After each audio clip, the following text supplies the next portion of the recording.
আসসালামু আলাইকুম। ডিসেবিলিটি এবং ডিসেবিলিটিতে ঝুঁকিতে যারা রয়েছে, নিউরো ডেভেলপমেন্টাল ডিসঅর্ডারের যে বাচ্চাগুলো রয়েছে, ডেভেলপমেন্টাল ডিলের যে বাচ্চাগুলো রয়েছে, হ্যাঁ, এদেরকে নিয়ে আমার একটি আলাদা জগৎ। এদের সাথে কথা বলতে, ওদের সাথে কাজ করতে, ওদেরকে একটু আলোর পথ দেখাতে আমরা জ্যোৎস্নার আলোতে কাজ করে যাচ্ছি প্রতিনিয়ত। এটি যে শুধু আমার প্রফেশনের জন্য তা নয়, আমার এটি একটি অনুপ্রেরণার জায়গা, আমার একটি শান্তির জায়গা। আজকে ওদের ছোট্ট একটি ব্যাপার আমি শেয়ার করতে চাই আপনাদের সাথে। একটি বাচ্চা আমার এখানে যখন এসছে, আমি নামটি উল্লেখ করছি না, বাচ্চাটি প্রথম দিকে ক্লাসে বসতেই চাইতো না। ইভেন প্রচন্ড চিৎকার করে সে কথা বলতো। মা বাবা যারা প্যারেন্টস রয়েছেন তারা খুবই ভয় পেলেন এবং তারা চিন্তা করলেন যে আমার বাচ্চাটি কি এই সিভিয়ার যে পরিস্থিতিটি তার চলছে, সে স্কুলিং বোঝে না, সে কথা বলতে পারছে না, সে কমিউনিকেশন করে না, সে সারাক্ষণ কান্না করে, এখান থেকে কি আমরা উন্নতি পাবো কিংবা আদৌ কতটুকু সম্ভব? কথা বলছি ওই বাচ্চাটিকে নিয়ে এখন কি অবস্থা। 2 মাস পরে আমি আবারও বাচ্চাটিকে নিয়ে একটু বসলাম তার পরিস্থিতিটা জানার জন্য।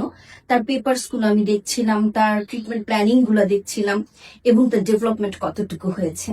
আমি লক্ষ্য করে দেখলাম বাচ্চাটি যে কাজগুলো সবচেয়ে ভালো পারছে, যে সে এখন স্কুল বুঝে, সে সকাল হলে তার বডি ল্যাঙ্গুয়েজ দিয়ে বোঝাতে চাইছে স্কুলে যাবে, ড্রেস আপ করে স্কুলে আসে এবং তার কান্নাটিও থেমে গেল।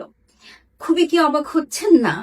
আমরা এই বাচ্চাগুলোকে নিয়ে যখন কাজ করি, রিহ্যাবিলিটেশন প্রফেশনালস যারা রয়েছেন, বিশেষ করে occupational therapist, speech and language therapist, special educator, even physiotherapist, এই সমন্বিত যে চিকিৎসা সেবাটি রয়েছে, এই চিকিৎসা সেবার মাধ্যমে এই বাচ্চাদের ডেভেলপমেন্ট এত সুন্দরভাবে যে বাচ্চাটিকে ডেভেলপ করবে, বাচ্চাটির মায়ের মুখে হাসি ফুটবে, আমিও হয়তো বা প্রথম দিকে তা ভাবিনি, কিন্তু হয়েছে। এই কথাটি এজন্য বলছি, অনেক প্যারেন্টস জিজ্ঞেস করেন যে আমার বাচ্চাটি তো ক্লাসে বসতেই চাচ্ছে না, অনেক কান্না করছে, তাহলে এই বাচ্চাটিকে কি আমি স্কুলে দিতে পারি কিংবা ওর জন্য কি এই ট্রিটমেন্টটা আদৌ প্রয়োজন আছে? অবশ্যই আছে। আপনি ভয় পাবেন না, আপনি আশাহত হবেন না, আপনি আপনার স্বপ্নকে ভেঙে দিবেন না। আপনি মনে রাখবেন, একটু একটু করে আমরা এগিয়ে যাব আলোর দিকে, একটু একটু করে আমরা এই বাচ্চাগুলোকে নিয়ে যাব নতুন পৃথিবীতে। আপনাদের ধৈর্য এবং সেই সাথে আমাদের চিকিৎসার সফলতা, আমাদের প্রফেশনালদের আন্তরিকতা, চেষ্টা আপনার বাচ্চাকে দেখাবে একটি আলোকিত পথ, আপনার বাচ্চাকে সন্ধান দেবে একটি আলোকিত পৃথিবী। আপনার এই ধৈর্যটুকু আমাদের ভীষণভাবে কাম্য। আর আপনাদের স্বপ্ন কখন হারিয়ে যেতে দিবেন না।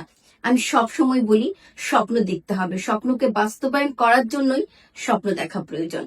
ধন্যবাদ জানাচ্ছি আজকের জন্য, শুভকামনা জানাচ্ছি আপনাদের জন্য।